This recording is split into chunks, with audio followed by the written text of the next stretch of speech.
বলিউড তারকা কারিনা কাপুরকে ঘিরে ফের নতুন বিতর্কের জন্ম দিয়েছেন পাকিস্তানের বিতর্কিত ধর্মীয় ব্যক্তি মুফতি আব্দুল কাবি। সম্প্রতি এক পডকাস্টে তিনি দাবি করেন 1990-এর দশকে নাকি কারিনার সঙ্গে তার বিবাহ সম্পন্ন হয়েছিল। কাবির এই মন্তব্য প্রকাশ্যে আসার পর থেকেই সোশ্যাল মিডিয়ায় তীব্র প্রতিক্রিয়া তৈরি হয়েছে।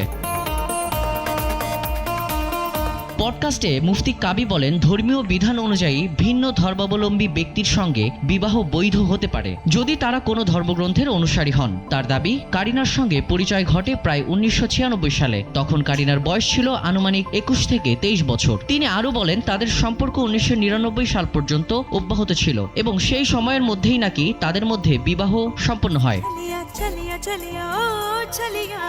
বিতর্কিত এই ধর্মীয় নেতা বলেন, পরবর্তীতে কারিনা কাপুর এবং সাইফ আলী খানের সম্পর্ক এবং বিবাহকে তিনি সমর্থন করেছিলেন। এমনকি ভারতীয় ধর্মগুরুদের মতে এই বিবাহ হালাল বলে উল্লেখ করেন কাবি। তার ভাষ্য অনুযায়ী সাইফ কারিনার দাম্পত্য জীবন নিয়ে তার কোনো আপত্তি ছিল না, বরং তিনি এই সম্পর্ককে স্বাভাবিকভাবেই গ্রহণ করেছিলেন।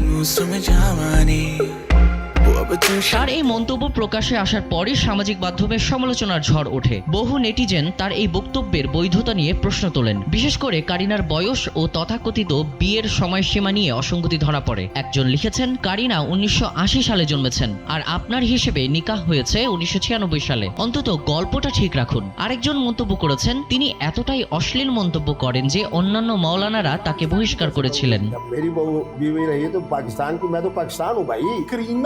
তার দাবি ঘিরে সমালোচনার পাশাপাশি কাবির অতীত কর্মকাণ্ড আবারও সামনে আসতে শুরু করেছে। অনেকে উল্লেখ করেছেন যে তিনি আগেও সামাজিক যোগাযোগ মাধ্যমে নানা অস্বাভাবিক আচরণের জন্য আলোচিত সমালোচিত হয়েছিলেন। ফলে কারিনাকে ঘিরে তার নতুন মন্তব্যকে অনেকেই মিথ্যা প্রচার এবং সস্তা জনপ্রিয়তার চেষ্টা বলে অভিহিত করেছেন। পডকাস্টে মুফতি কাবি শুধু কারিনা নয়, নিজের ব্যক্তিগত জীবনের নানা দিকও তুলে ধরেন। তিনি বলেন, যুবক বয়সে দুবাইয়ের বেশ কয়েকজন ব্যবসায়ীর সঙ্গে তার ঘনিষ্ঠতা ছিল এবং বিভিন্ন ভারতীয় অভিনেত্রীদের সঙ্গেও পরিচয় রয়েছে। এমনকি বলিউড অভিনেত্রী ঐশ্বরিয়া রায়কে নিয়ে ব্যক্তিগত আগ্রহ সম্পর্কেও ইঙ্গিতপূর্ণ মন্তব্য করেন তিনি।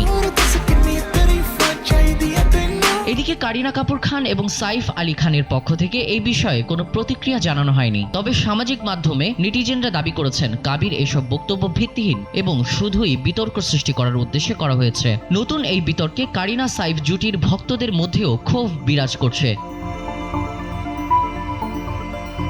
বিনোদন ডেস্ক, NPB।